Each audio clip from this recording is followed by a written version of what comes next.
The first thing I saw when I pulled into my driveway that Friday evening was not my front porch light, or the Japanese maple glowing red beside the walkway, or the lavender my mother used to love. It was a white envelope taped flat against my front door like a warning. At first, I thought it was another neighborhood newsletter from the HOA. Maybe something about trash cans, holiday lights, or the color of mailbox posts. This notice is not a request, But the second Mr. I peeled Patel. it off and It is saw a the red directive. stamp across the top, The garden must my be stomach brought up to tightened. code by Friday. Final notice of violation. The walkway is charming, Under but that, the lavender in and bold these letters, unauthorized it said white I stones owed the necessitate this association notice. We simply $1,200 must for uphold the illegal community landscaping standards, you understand. modifications. I've reviewed Illegal. the guidelines, That was and the word I that can't made seem me to read find it the 3 specific times. rule this The violates. garden in my front yard Could you had show been me there for where it almost 3 addresses the years. perennials? The white stone border, the lavender beds, the small curved path, the Japanese maple near the porch. Every inch of it had been submitted, reviewed, and approved by the HOA before I ever paid a landscaper to touch the soil. I still had the approval email. I still had the drawings. I still had the receipt from the contractor. But before I could even get inside, a voice called from the sidewalk. "You received it then." Margaret Collins, the new HOA president, was standing at the edge of my driveway with 2 board members behind her, both of them holding clipboards, like this was some kind of inspection raid. I held up the notice and asked her what exactly was illegal about a garden her own association had approved. She did not blink. "Neighborhood standards have changed," she said. "Your yard no longer reflects the appearance this community expects." I told her standards changing did not erase written approval. Margaret smiled the way people smile when they think the room already belongs to them. "Then bring it to the hearing," she said. "But until then, you are in violation. And if you refuse to restore the lawn, the board can authorize corrective action and bill you for it." Behind her, one of the neighbors slowed down just enough to listen. That was the moment I realized this was not about flowers, stone, or grass. They wanted to make an example out of me. What Margaret did not know was that buried in an old email thread was one sentence from the HOA's own architectural committee. One sentence that would eventually cost them the hearing, the fine, and the control they thought they had over my home. I was never the kind of person who went looking for fights with an HOA. I bought that house because I wanted quiet. A clean street, a safe neighborhood, a place where I could come home after work, park in my own driveway, make dinner, and not feel like the world was pressing against my windows. I was not trying to be difficult. I was not trying to make some bold design statement. I was just trying to build a normal life in a house I had worked years to afford. The home itself was nothing extravagant. 3 bedrooms, 2 baths, a small front porch, and a yard that looked tired when I first moved in. The grass was patchy. The sprinkler heads barely worked. And after every hard rain, muddy water collected near the walkway. Most people would have seen it as an eyesore. I saw it as a project I could slowly turn into something peaceful. My mother saw it that way too. She had always loved small gardens. Not perfect gardens. Not the kind that looked like magazine covers. She liked places that felt lived in. Lavender near the steps, stones warmed by the sun, one little tree that changed colors with the seasons. When she came over after I bought the house, she stood in the front yard and told me, "This place just needs something soft." A year later, she was gone. For months after her funeral, I could barely look at that front yard without hearing her voice. So one evening, instead of letting the weeds keep growing, I sat at my kitchen table and started sketching what she would have liked. A curved stone path, white rock instead of dead grass, lavender beds along the edge, a Japanese maple near the porch, where I could see it from the living room window. But because I lived in an HOA, I did everything the right way. I downloaded the architectural request form from the association website. I measured the distance from the sidewalk to the porch. I marked the setback from the property line. I listed every plant, every material, every color of stone. I attached photos, a simple drawing, and the landscaper's estimate. Then I emailed the whole packet to the HOA management company and waited. For almost a month, I heard nothing. Then one morning, an email came in from the architectural committee. The subject line was simple: landscape modification request. I opened it standing in my kitchen, holding a cup of coffee, already prepared for a list of corrections. Instead, the message said, "Approved as submitted." I remember reading those words twice, then sitting down because it felt like something small but important had finally gone right. The work took 4 days. The landscaper removed the broken sprinkler heads, leveled the muddy spots, laid the white stone border, planted the lavender, and set the Japanese maple exactly where the plan showed it. When it was done, my front yard no longer looked neglected. It looked calm. It looked cared for. It looked like the kind of place my mother would have smiled at. For 3 years, no one complained. Neighbors stopped while walking their dogs and told me the lavender smelled beautiful. One woman from 2 streets over asked for my landscaper's number. Even the old HOA president once waved from his golf cart and said the yard looked nice. So when that fine showed up on my door, it felt personal in a way I could not explain at first. It was not just a demand for money. It was not just a notice about rocks and plants.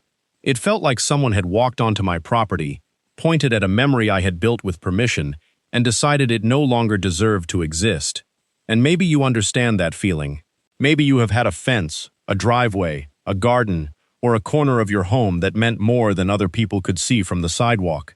If you have, leave your thoughts in the comments, because homeowners should not have to defend something they already got permission to build.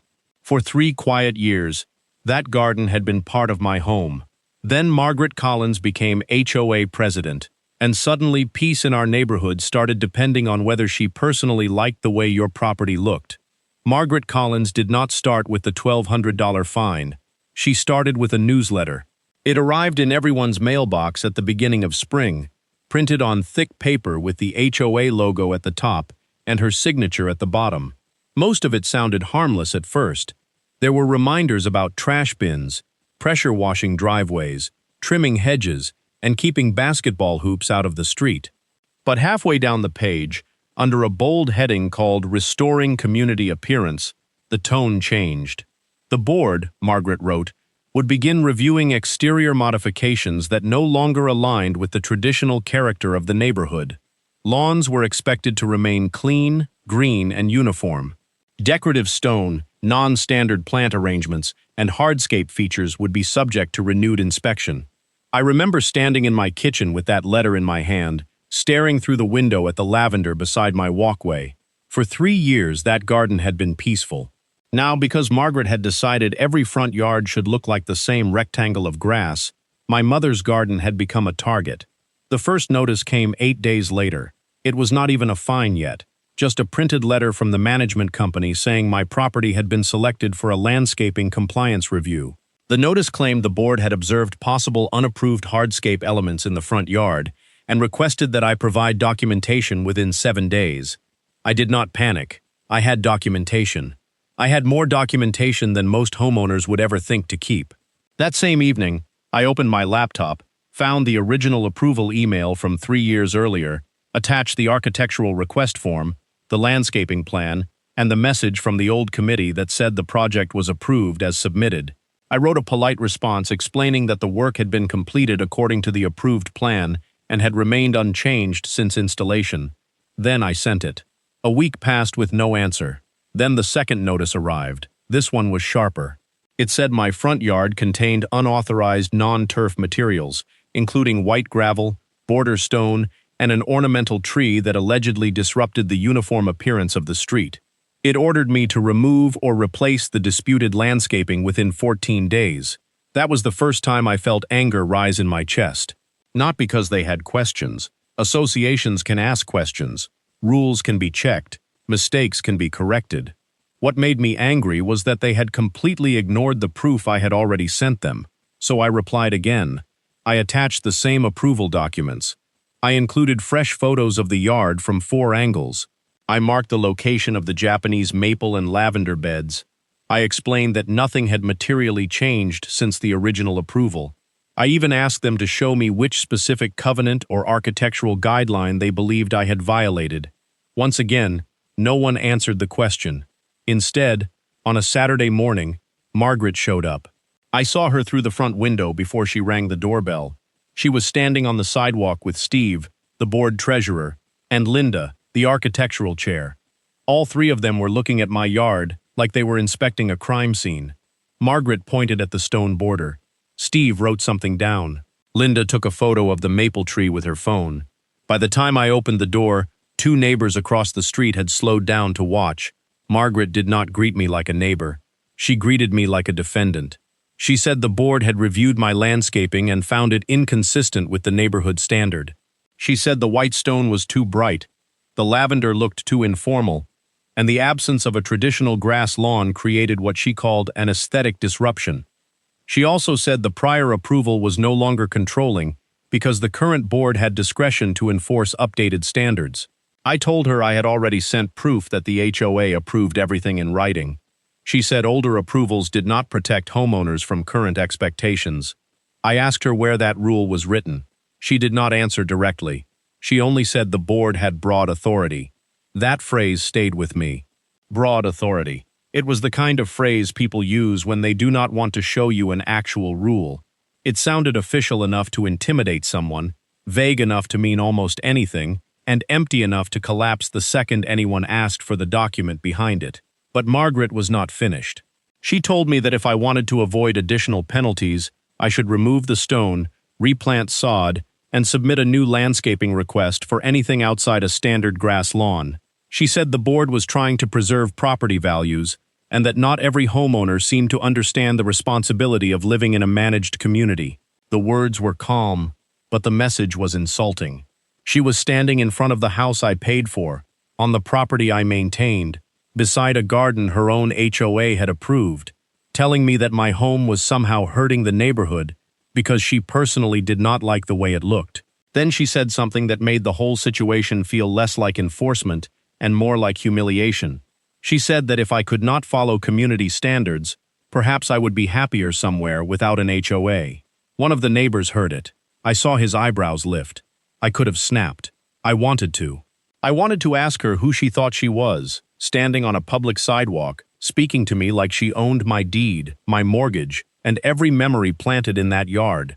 But I knew that if I lost my temper, for to use that too, she would make the story about my attitude instead of her overreach. So I kept my voice steady. I asked her one more time to provide the written rule that allowed the board to revoke a 3-year-old approval when the completed work matched the approved plan. Margaret's face tightened. She said the hearing notice would explain everything. 3 days later, the envelope appeared on my door. It was not mailed. It was not placed gently in the mailbox. It was taped right against the front door at eye level, where anyone walking by could see the red violation stamp. The notice said I had failed to correct an illegal landscaping modification. It listed a $1,200 fine, warned that late fees would continue to accrue, and scheduled a disciplinary hearing before the board. It also stated that failure to restore the front yard could result in corrective action by a vendor chosen by the association, with all costs charged back to my owner account. In plain English, they were threatening to send someone onto my property, tear out my garden, replace it with grass, and make me pay for it. That was the moment the issue changed. Until then, I had treated it like a misunderstanding. Maybe the new board had not read the old files. Maybe the management company had lost the approval. Maybe someone had complained and Margaret was reacting too quickly. But a $1,200 fine and a threat to destroy approved landscaping was not a misunderstanding. It was a power move. Later that evening, while I stood in the driveway holding that notice, my neighbor Daniel walked over from across the street. He looked uncomfortable, like he wanted to say something but had waited too long. He told me Margaret had been talking about my yard during the last board meeting. According to him, she had said the association needed to make an example out of the worst violations before other homeowners started copying them. The worst violations. That was what she called my mother's garden. Daniel also told me I was not the only one. A retired couple on the corner had been warned about their flower beds. A single father 2 streets over had been told his mailbox posts were too rustic.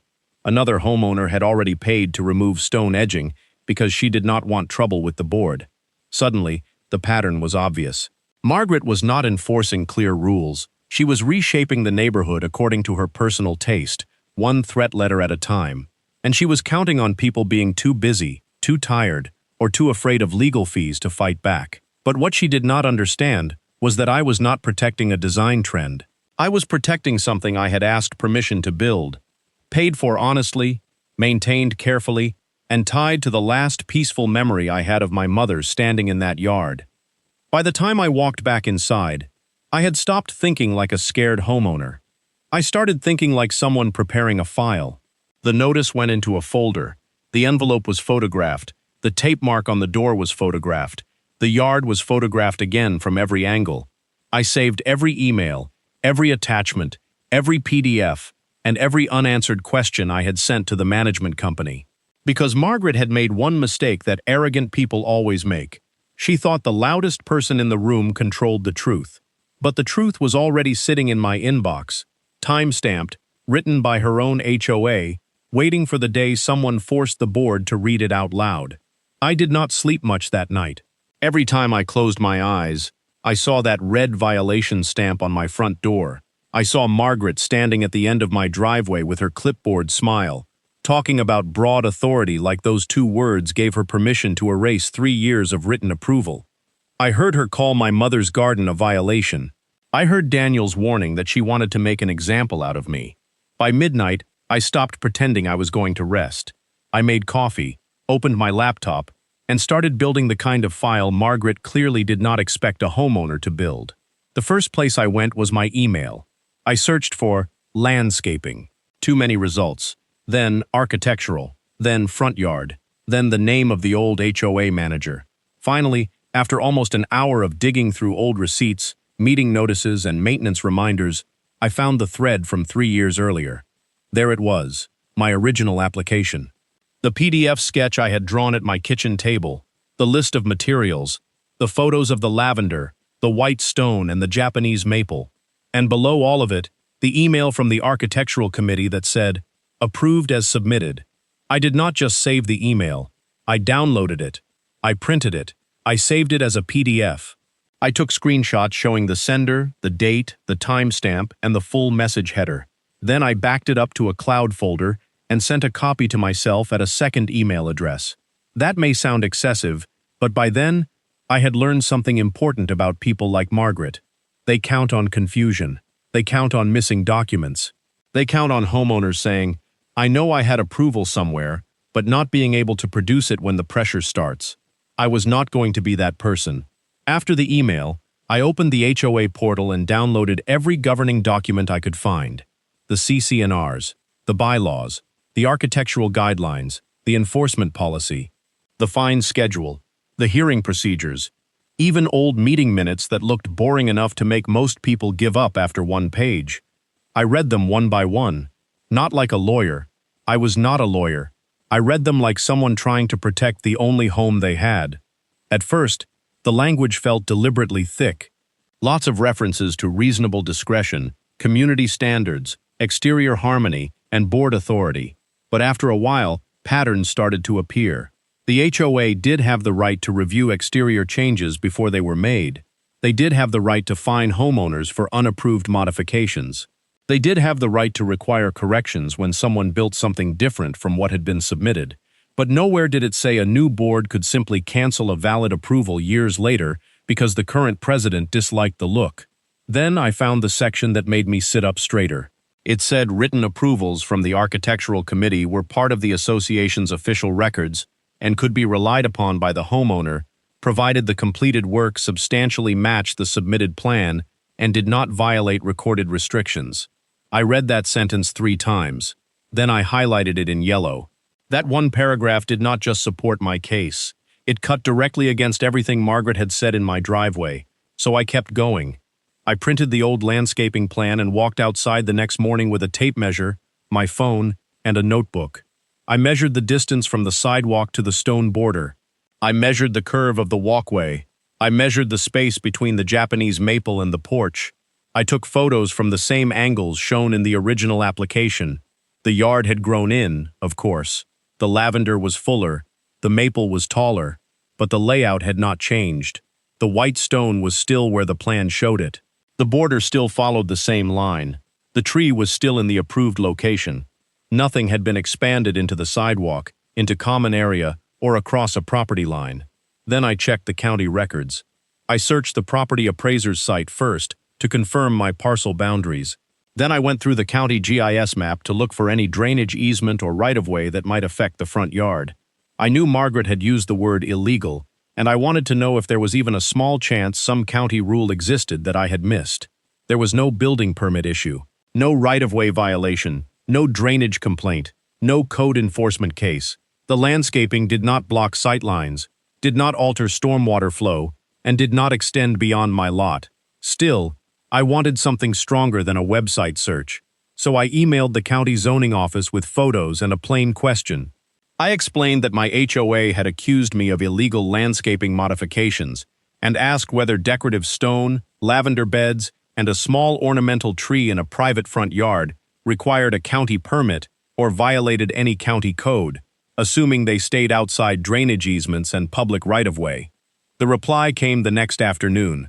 The county said that based on the information provided, the landscaping described did not require a building permit and they had no open violation associated with my address. I saved that email too. By then, my folder had sections: HOA approval, current violation notices, governing documents, photos and measurements, county records, neighbor statements. That last section started because of Daniel. After he told me Margaret had mentioned my yard at a board meeting, I asked him if he would be willing to write down what he heard. He was nervous at first. I understood why. Nobody wants to become the next target of an HOA president who already seems comfortable using violation letters like weapons. But later that night, Daniel texted me a short statement saying he had attended the meeting, heard Margaret refer to my property as one of the examples the board needed to address, and remembered her saying homeowners had become too comfortable ignoring traditional standards. That was not enough to win anything by itself, but it helped show intent. Then I spoke to the retired couple on the corner, Howard and Elaine. They told me Margaret had warned them about their flower beds even though those beds had been in place before Margaret ever moved into the neighborhood. Elaine said she had cried after receiving the notice because she thought they would get sued if they did not comply.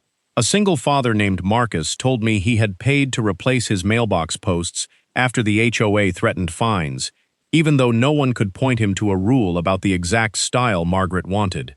Another homeowner, Priya, showed me an email where the management company admitted they were still reviewing prior approvals, but told her to correct her landscaping anyway to avoid additional charges. That phrase bothered me. Reviewing prior approvals. It meant they knew old approvals existed. They were not confused. They were not missing records. They were trying to pressure people first and check the paperwork later.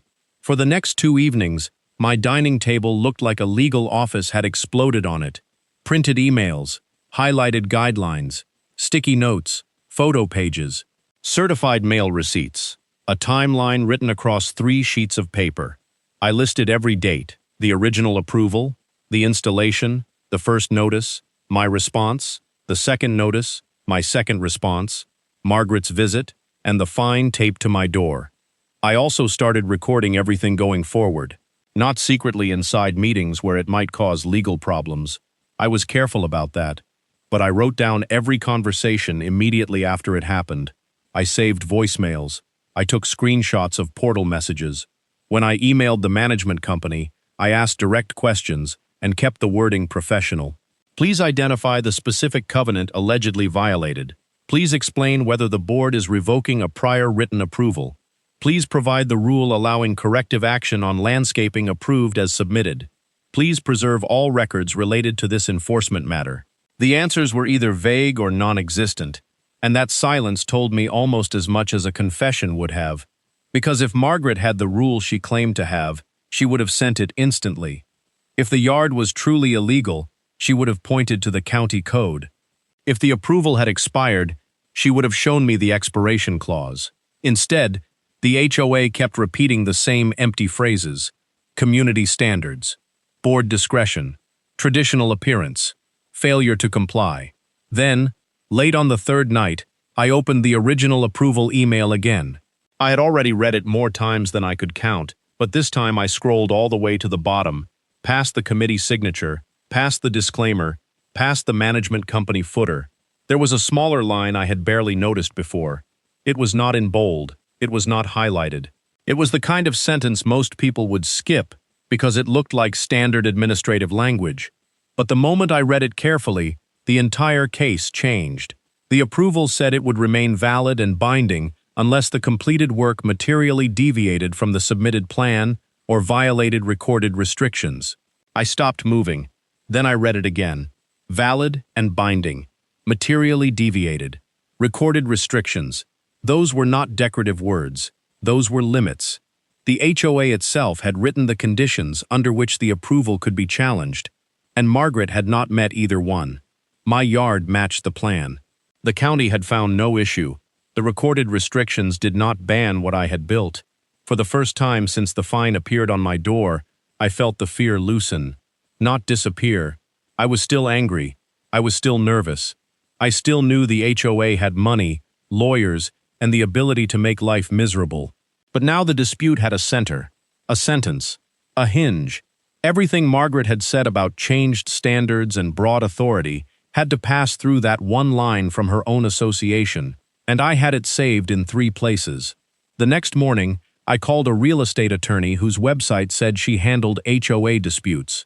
Her assistant asked what the issue was, and I said the HOA was fining me for landscaping they approved 3 years earlier. There was a pause. Then the assistant said, "Send everything." So I did. I sent the approval email, the violation notices, the governing documents, the county response, the photos, the timeline, the neighbor statements, every message I had sent asking for the rule, every non-answer the HOA had given back.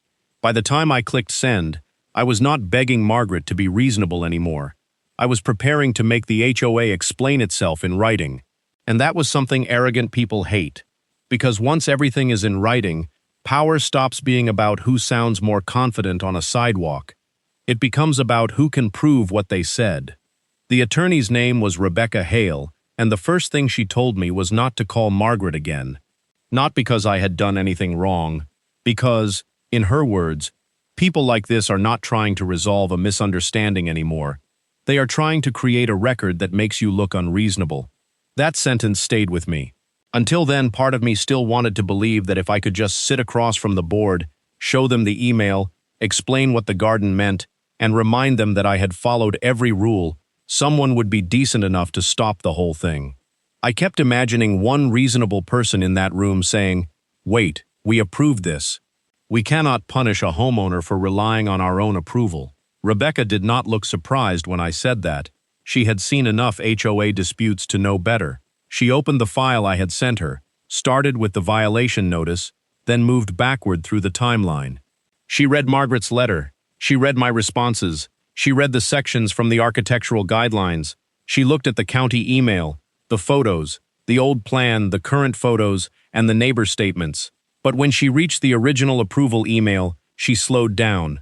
I watched her eyes move across the page. Then she scrolled to the smaller line at the bottom, the one I had almost missed myself. This approval shall remain valid and binding unless the completed work materially deviates from the submitted plan or violates recorded restrictions.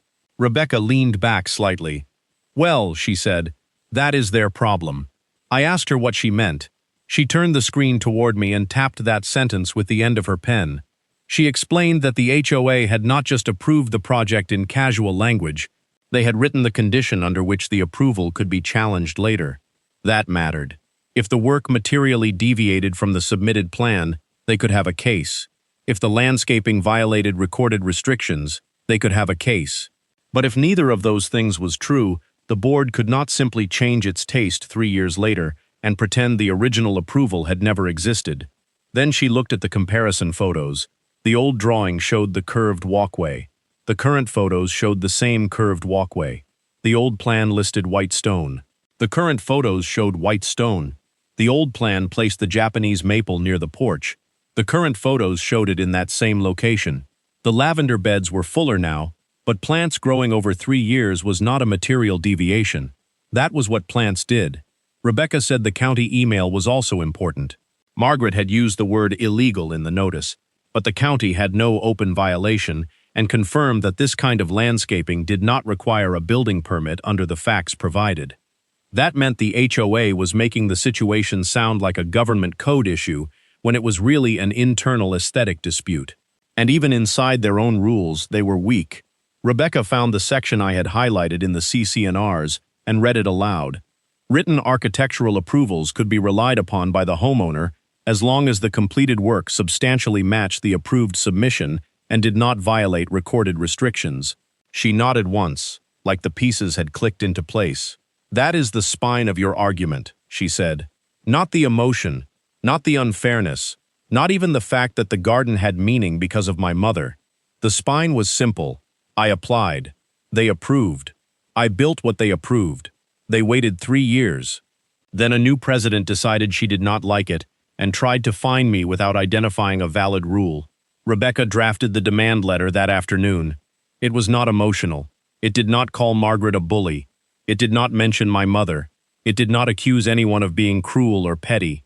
It was calm, sharp, and colder than anything I could have written myself. The letter stated that the association's enforcement action was improper because the landscaping had been approved in writing by the architectural committee and had been completed in substantial conformity with the submitted plan. It attached the original approval email, the landscaping submission, comparison photographs, the relevant CC&R section, and the county's written response. Then it demanded 5 things. The HOA had to withdraw the $1,200 fine. They had to remove all late fees and violation notes from my owner account.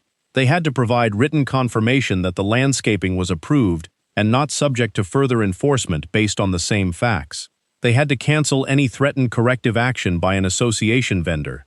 And they had to preserve all emails, board notes, violation records, inspection reports, hearing documents, and communications related to my property. That last part was the one Rebecca said would make them nervous. Preserve all records.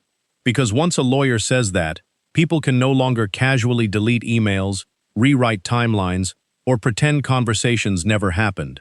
The letter also stated that continued enforcement could support claims for selective enforcement, breach of governing documents, bad faith enforcement, and recovery of attorney's fees where permitted by the governing documents or state law. I remember reading that paragraph twice. For weeks, Margaret had made me feel like I was standing alone in front of a machine. The notices, the stamps, the fines, the hearing, the threat of corrective action, all of it was designed to make me feel small enough to give up. But that letter turned the machine around. Now the HOA had to answer. Rebecca sent it by email and certified mail to the management company, the board, and the association's registered agent. For 2 days, nothing happened. Then the management company replied with a short message saying the matter would still proceed to the scheduled hearing and that the board reserved all rights under the governing documents. Rebecca read the message and smiled, but not in a happy way. "That means they are not ready to admit they are wrong," she said. "So we prepare for the hearing." The hearing was scheduled for a Thursday evening in the clubhouse near the pool. I had been inside that room before for annual meetings, but it felt different that night. The fluorescent lights were too bright. The folding chairs were lined up in rows.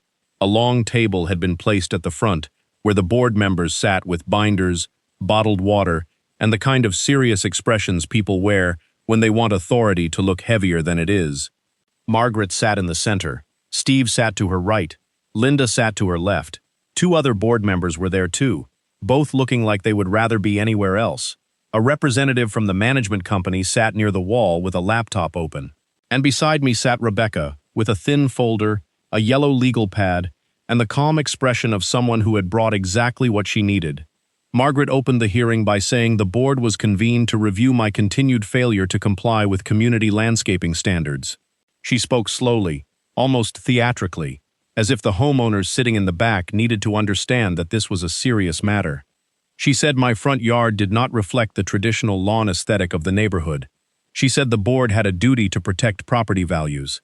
She said allowing one homeowner to ignore standards would invite others to do the same. Then she looked at me. She said the board understood that homeowners sometimes became attached to modifications, but attachment did not override the association's rules. That was when I felt Rebecca's pen stop moving. Margaret had made a mistake. She had framed the issue as if I had ignored the rules, but the entire record showed the opposite. I had followed the rules so carefully that I still had the approval 3 years later. When it was my turn to speak, Rebecca touched my arm lightly, a reminder to keep it simple. So I did. I said I was not asking for special treatment. I was asking the HOA to honor its own written approval. I said I submitted the project before construction, waited for the architectural committee, received approval as submitted, and built the landscaping according to that approval. I said I had repeatedly asked the board to identify the rule that allowed them to revoke approval years later, but no one had provided one. Then Rebecca stood. She did not raise her voice. She passed printed packets to each board member. Each packet had tabs. Tab 1, Original Application. Tab 2, Approval Email. Tab 3, Completed Landscaping Photos. Tab 4, Current Comparison Photos. Tab 5, Governing Document Excerpts. Tab 6, County Response. Tab 7, Correspondence with the Management Company. The room got quiet in a way I had not expected. Papers make a different sound when people realize they are evidence. Rebecca directed everyone to Tab 2. Then she read the approval language out loud. This approval shall remain valid and binding unless the completed work materially deviates from the submitted plan or violates recorded restrictions. She paused. Then she directed them to Tab 4, where the approved plan and current photographs were placed side by side. She pointed out that the same stone type, plant beds, tree location, and walkway layout remained in place. She said the association had produced no inspection report showing material deviation. Then she directed them to Tab 6. The county had no open violation. The landscaping did not require a building permit under the facts provided. There was no county determination that the work was illegal.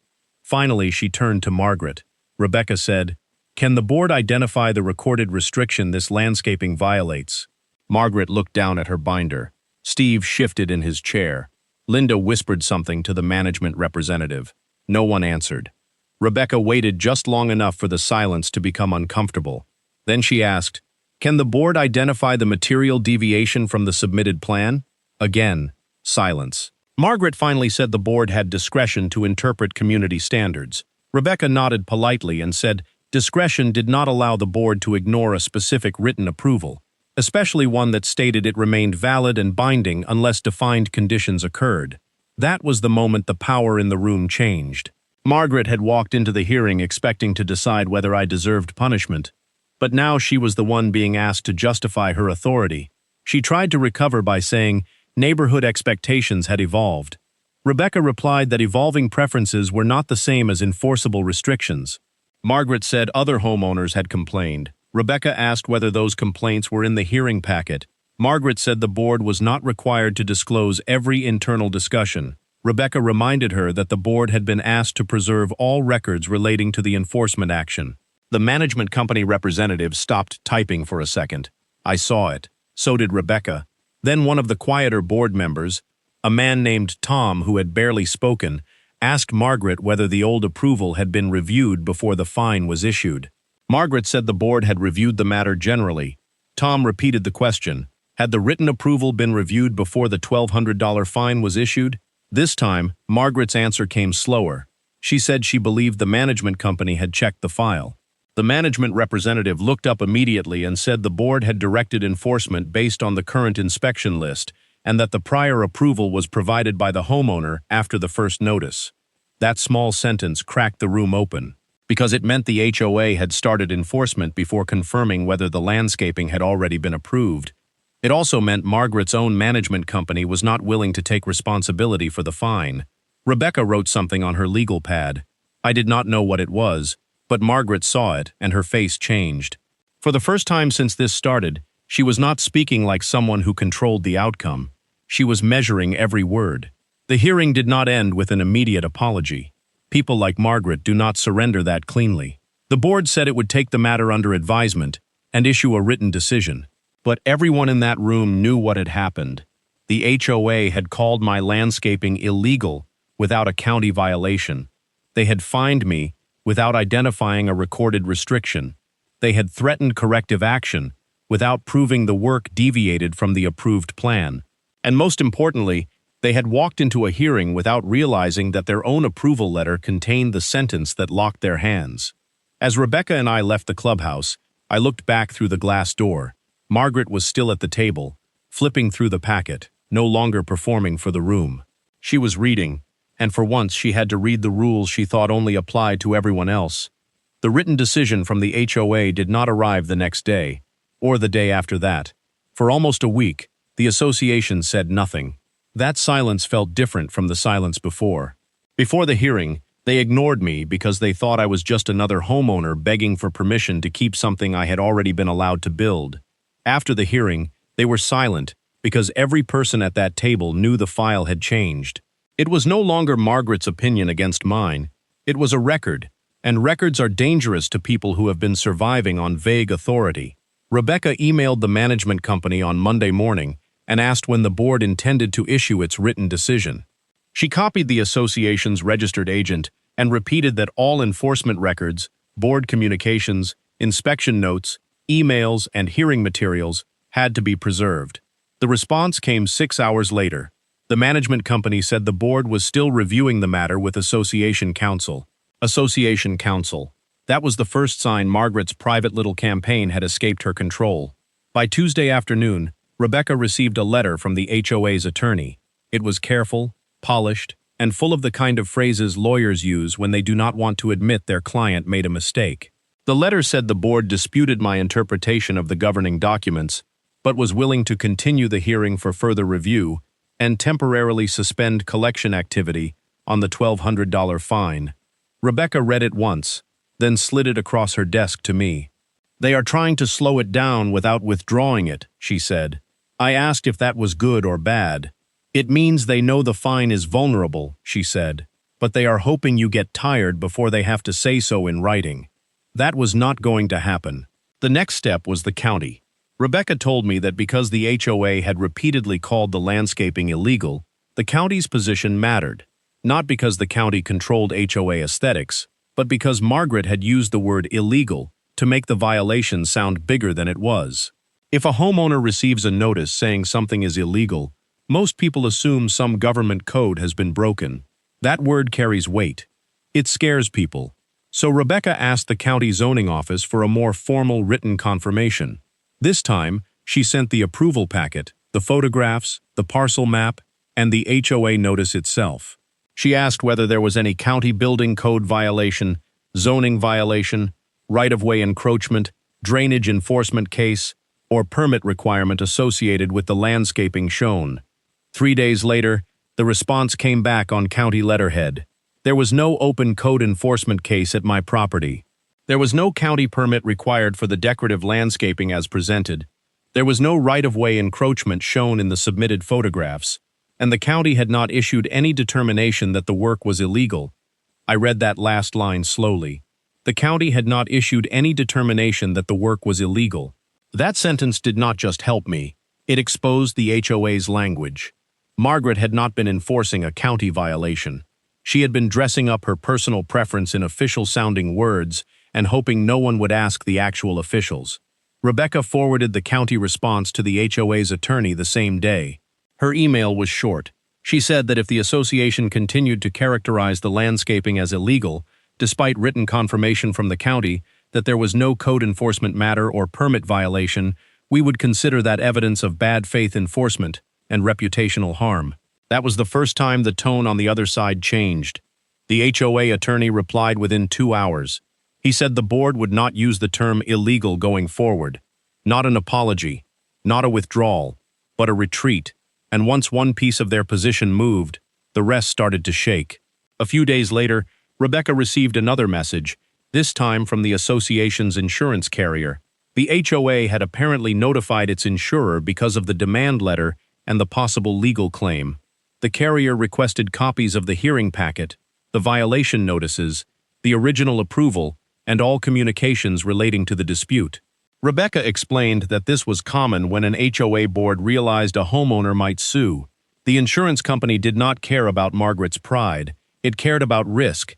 It cared about whether the board had created a claim that could have been avoided. It cared about attorney's fees, bad faith allegations, and whether the association had ignored its own documents. For the first time, someone with money on the line was looking over Margaret's shoulder. That mattered. Because inside the neighborhood, Margaret could still perform control. She could sit at the center of the board table. She could speak in that slow, polished voice. She could talk about property values and community expectations. But to the insurance carrier, she was not the guardian of neighborhood beauty. She was a liability question. At the next public meeting, The clubhouse was more crowded than I had ever seen it. Daniel was there. Howard and Elaine were there. Marcus came straight from work, still wearing his company polo. Priya sat 2 rows behind me with a folder in her lap. Even people who had never spoken at meetings before showed up, because by then, word had spread that my garden fine had turned into something bigger. Margaret opened the meeting like nothing had happened. She thanked everyone for coming. She talked about pool maintenance, budget reserves, and parking reminders. She tried to move quickly through old business and new business, as if the room was not waiting for the same subject. Then, during homeowner comments, Elaine stood up. Her hands shook a little as she held the microphone, but her voice was clear. She said she and Howard had received a warning letter about flower beds that had existed for more than a decade. She said no one had shown them the rule they violated. She said they were on a fixed income and had spent money they did not have because they were afraid of being fined. Margaret's smile tightened. Then Marcus stood up. He said he had replaced his mailbox posts after being threatened with daily fines, even though the architectural guidelines did not specify the style Margaret demanded. He said he had asked for the exact rule and never received it. Then Priya stood. She read from the email where the management company admitted prior approvals were still being reviewed, but told her to correct her landscaping anyway to avoid charges. By the time Daniel spoke, the room had changed completely. He said he had attended the meeting where Margaret referred to my yard as an example the board needed to address. He said he had not realized at the time that the landscaping had been approved years earlier. Then he looked at the board and said, "Homeowners should not be punished first and investigated later." That line landed hard. Punished first and investigated later. It was exactly what had happened to me. It was what had happened to others, and now it was not a private complaint whispered across driveways. It was being said into a microphone at an open meeting, with minutes being taken. Margaret tried to regain control. She said the board could not discuss individual enforcement matters in public. She said the association had a duty to maintain standards. She said misinformation was being spread, but this time, people did not shrink back. A homeowner in the back asked whether the board checked approval records before issuing fines. Another asked how many landscaping notices had been sent since Margaret became president. Someone else asked whether the HOA's attorney was being paid with association funds to defend enforcement actions based on personal preference. Steve, the treasurer, looked like he wanted to disappear into his chair, and then Tom, the quieter board member from the hearing, spoke up. He said the board needed to review the enforcement process immediately. He said no homeowner should receive a fine before the association confirmed whether prior approval existed. He also said the board needed to stop using broad language like illegal unless a government agency had actually found a violation. Margaret turned toward him so quickly that half the room noticed. But Tom did not take it back. That was the moment I understood the case had moved beyond my yard. The fine on my door had opened a door Margaret never meant to open. Behind it were every vague threat, every selective warning, every homeowner who had complied because they were too intimidated to ask for proof. Rebecca sat beside me, quiet, taking notes.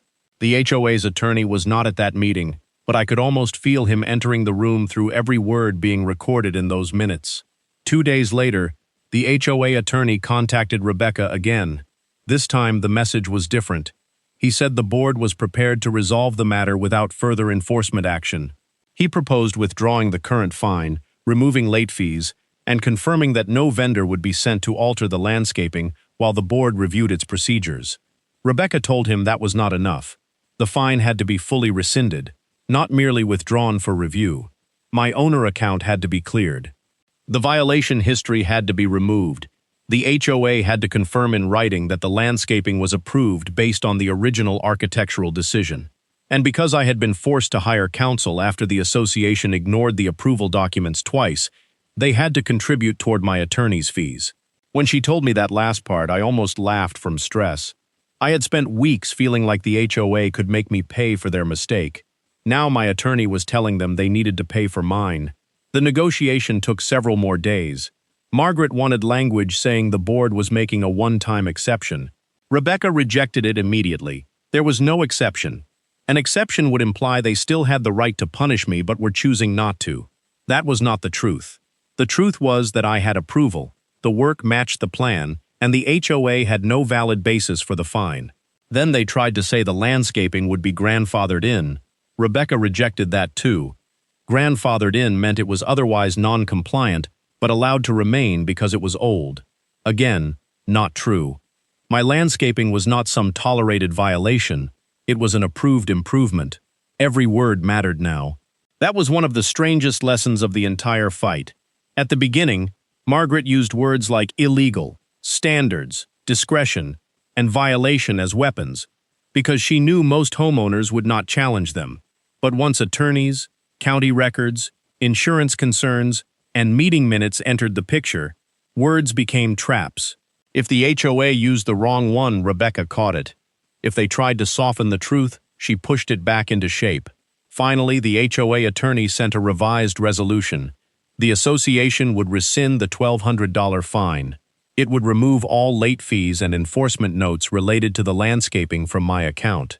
It would confirm that the front yard landscaping had been approved by the architectural committee, and that, based on the current condition shown in the submitted photographs, the association would not pursue enforcement on the same grounds.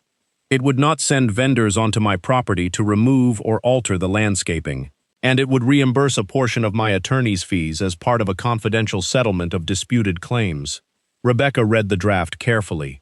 Then she looked at me and said, "This is the first version that admits the important part without using the word admits." I knew what she meant. They were not going to write, "Margaret was wrong." They were not going to write, "We abused the process." They were not going to write, "We scared homeowners into compliance without checking our own files." But the practical result was clear. They had folded. Before I signed, Rebecca insisted on one more thing. The HOA had to update the meeting minutes to reflect that the board was reviewing enforcement procedures related to prior architectural approvals, not my personal settlement details, not anything confidential, just the basic fact that the association needed to change how it handled these cases. The board agreed. And once that happened, Margaret's authority cracked in public. At the following meeting, Tom introduced a motion requiring management to check a property's approval history before issuing fines for exterior modifications. Another board member seconded it. Steve, probably thinking about legal bills, voted yes.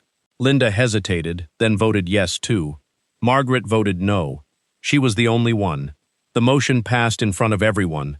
No sheriff had to knock on her door. No judge had to slam a gavel.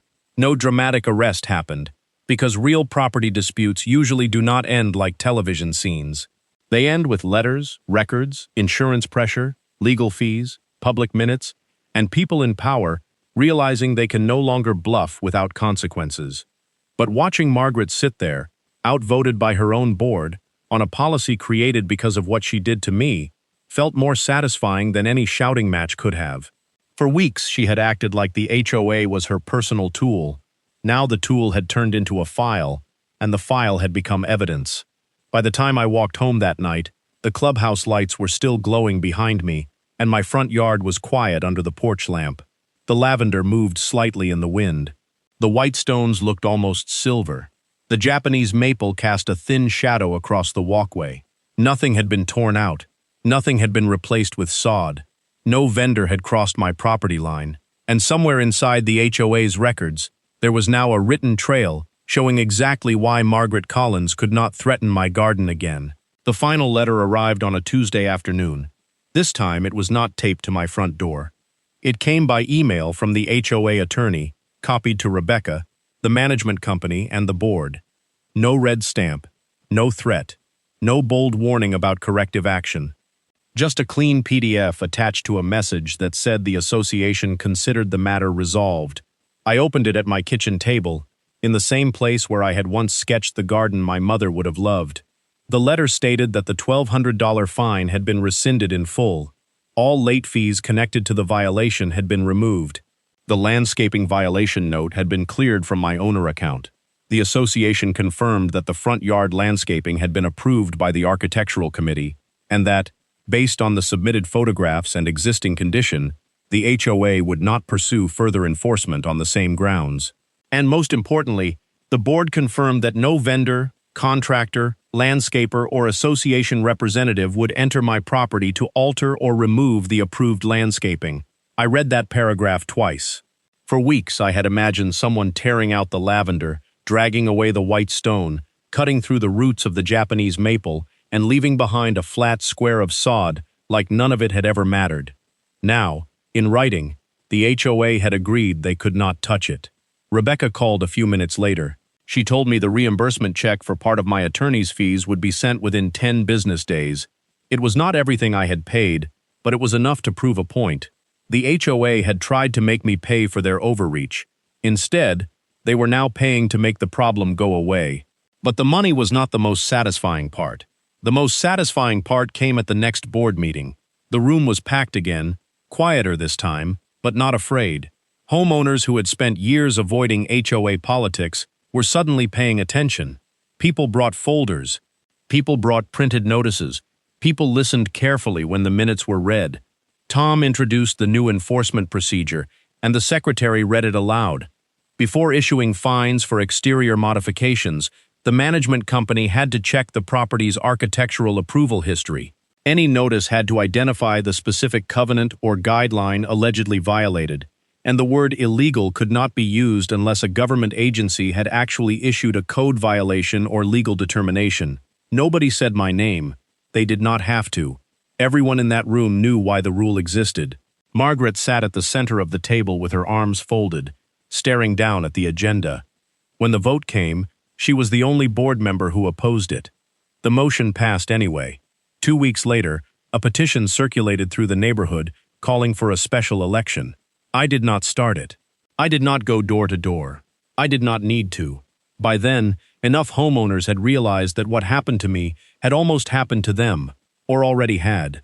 At the special meeting, Margaret lost her position as HOA president. Not in some explosive movie scene. No shouting. No dramatic confession.